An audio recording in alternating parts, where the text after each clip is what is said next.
Raden Haji Rhoma Irama, yang populer dengan nama Rhoma Irama, lahir di Tasikmalaya, 11 Desember 1946. Adalah musisi dangdut dari Indonesia yang diberi julukan Raja Dangdut.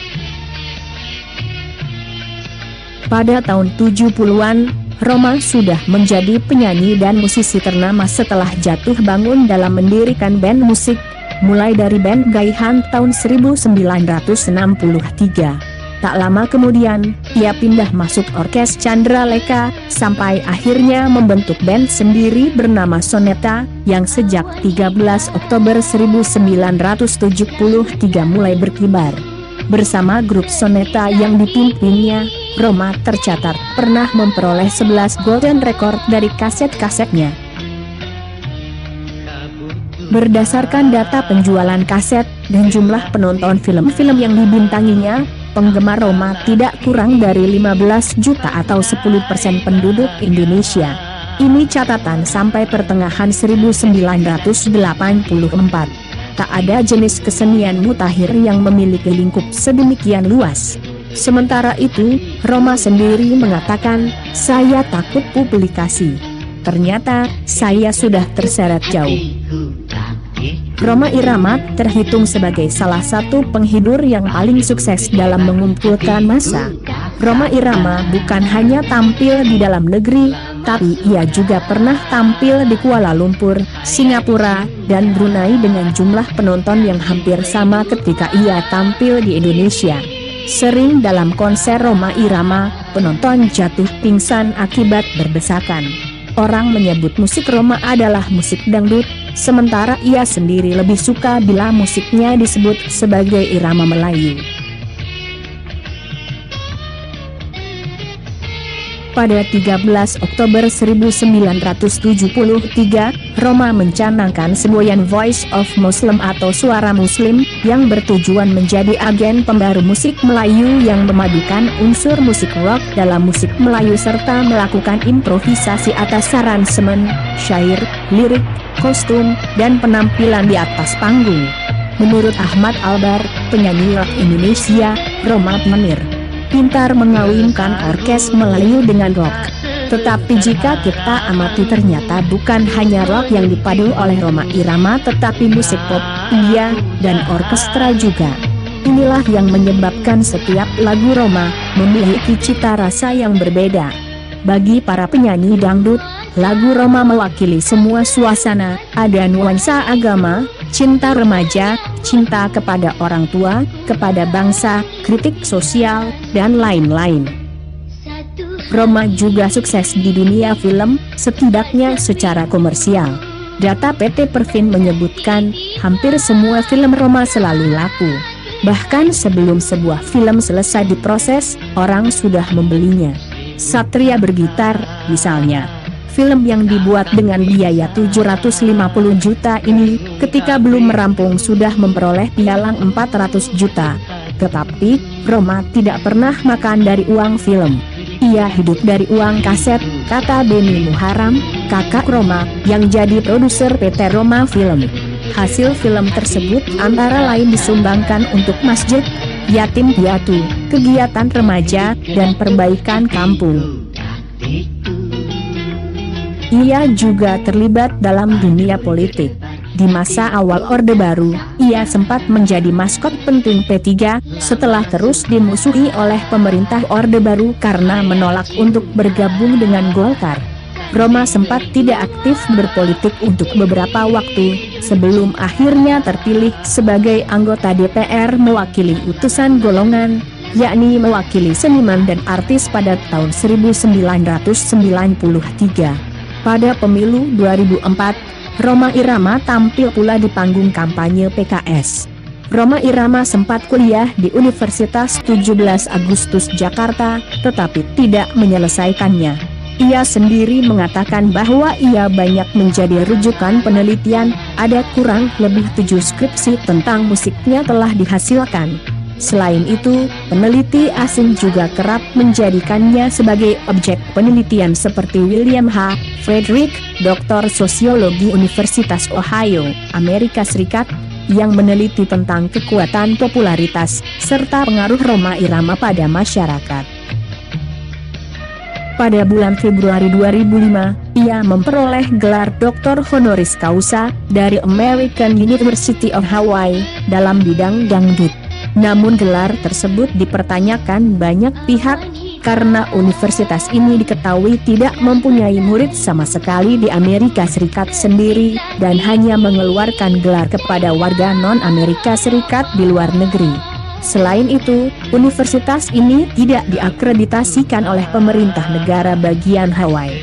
Sebagai musisi, pencipta lagu, dan bintang layar lebar, Rhoma selama karirnya, seperti yang diungkapkan, telah menciptakan kurang lebih 1000 buah lagu dan bermain di lebih 20 film. Pada tanggal 11 Desember 2007, Rhoma merayakan ulang tahunnya yang ke-61, yang juga merupakan perayaan ultah pertama kali sejak dari bayi, sekaligus pertanda peluncuran website pribadinya, rajadangdut.com. Pada tahun 2003, Rhoma kembali menjadi sorotan media, karena mengkritik Inul Daratista, penyanyi dangdut yang sedang naik daun karena mengandalkan gaya tarinya, yang dianggap mesum. Rhoma dengan mengatasnamakan organisasi PAMI, atau Persatuan Artis Musik Melayu Indonesia, menentang peredaran album Goyang Inul yang dirilis Blackboard, pada akhir Mei 2003. Pada saat itu Rhoma Irama kemudian dikecam sebagai seorang munafik oleh pendukung Inul. Pada tahun 2003, Rhoma dalam sebuah penggerebekan, tertangkap basah sedang berduaan di apartemen Angeloga, sekitar jam 11 sampai pukul 4 pagi. Penggerebekan ini banyak ditayangkan media infotainment, dan menjadi permulaan turunnya pamor Raja Dangdut ini. Kejadian ini disanggah Rhoma dengan berdalih bahwa ia hanya memberikan nasihat dan petua agar menghindarkan Angeloga dari jurang kenistaan. Setelah beberapa waktu kemudian, Rhoma mengakui bahwa ia sebenarnya telah menikah dengan Angeloga. Pada November 2005, tayangan Kabar Kabari memberitakan Rhoma Irama mengatakan Gigi adalah band frustasi dan tidak kreatif. Komentar tersebut berhubungan dengan kesuksesan album Rohani Raihlah Kemenangan yang dirilis Gigi. Menurut Rhoma, album yang sepenuhnya berisi lagu aransemen ulang itu mengesankan kelompok musik tersebut sebagai band yang frustasi dan tidak kreatif. Berita ini kemudian disanggah oleh Rhoma. Sebenarnya berita ini sudah diralat setelah Rhoma Irama mengirimkan protes ke meja redaksi RCTI dan manajemen acara infotainment Kabar Kabari. Berita ini beredar karena kesalahan narator dalam menanggapi berita tentang pernyataan Rhoma Irama.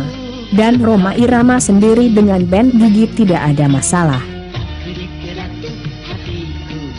Pada Januari 2006, kembali Rhoma di hadapan anggota DPR mengeluarkan pernyataan menentang aksi panggung Inul, dalam dengar pendapat pembahasan RUU anti pornografi antara DPR dan kalangan artis. Pada Juli 2012, dalam sebuah ceramah di sebuah masjid di Jakarta, Rhoma Irama dikecam atas ceramah yang mengandung isu sara, berkaitan dengan pemilu kada DKI Jakarta putaran kedua yang sedang hangat dibicarakan pada waktu itu. Panitia pengawas pemilu memeriksa Rhoma atas pernyataan kontroversial yang menuai kecaman di media massa dan internet, namun kemudian dinyatakan tidak bersalah.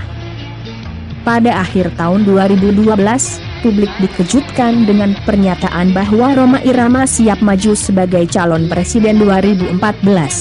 Ia mengaku dalam sebuah wawancara dengan Najwa Shihab, bahwa ia maju atas dorongan berbagai ulama, dan juga anak bangsa, khususnya umat Islam. Walaupun beberapa parpol sempat melirik Rhoma Irama sebagai calon presiden, berbagai kecaman terus bermunculan di media internet, akibat pandangan politik yang menyinggung sara. Rhoma menikahi Veronica pada tahun 1972, seorang wanita Nasrani yang menjadi Muslim setelah dinikahinya, yang kemudian memberinya 3 orang anak, Debbie Framasari, Fikri Rhoma Irama, dan Romi. Roma akhirnya bercerai dengan Veronica, bulan Mei 1985.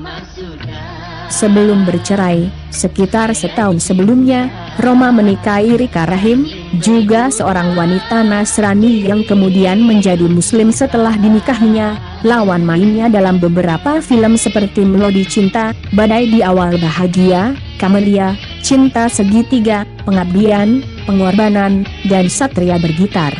Hingga sekarang, Rika tetap mendampingi Roma sebagai istri. Roma mempunyai anak kandung dari wanita bernama Marwah Ali, yaitu Rido. Pada tanggal 2 Agustus 2005, Roma mengumumkan telah menikahi artis sinetron Angela Elga secara siri pada 6 Maret 2003, namun hari itu juga ia menceraikannya. Veronica sempat menikah kembali, kemudian sang suami yang seorang pejabat meninggal. Veronica sendiri meninggal pada tahun 2005 dengan mengalami berbagai penyakit. Anak-anaknya mengakui pada pers selama Veronica sakit, Rhoma Irama lah yang menanggung semua biaya perawatan hingga ke Singapura, mengingat Veronica bukan lagi artis yang produktif dan telah menjadi janda karena suaminya telah meninggal. Keluarga mencatat bahwa Rhoma tetap berperan dalam keluarga tersebut. Pada saat Rhoma Irama digerebek oleh wartawan di apartemen bersama Angela Elga, sebenarnya keduanya telah menikah secara siri. Otak di balik penggerebekan tersebut adalah Yati Octavia dan suaminya Pangky Suwito, yang juga tinggal di apartemen Semanggi, dan turut hadir bersama wartawan pada saat penggerebekan. Beberapa karya Rhoma Irama yang selalu hadir dalam sanubari penggemarnya yaitu Sebuah Pengorbanan tahun 1982, Satria Bergitar tahun 1984, Pengabdian tahun 1984, Cinta Kembar tahun 1984, Kemilau Cinta di Langit Jingga tahun 1985, Menggapai Matahari 1 tahun 1986, Menggapai Matahari 2 tahun 1986, Nada-Nada Rindu tahun 1987, Bunga Desa tahun 1988, Jaka Suara tahun 1990, Nada dan Dakwah tahun 1991, Tabir Biru tahun 1994, Dawa Dua Asmara 2010, dan Sajadah Kabah pada tahun 2011. Saya minta maaf Ji. Saya tahu kesalahan. Astagfirullahaladzim.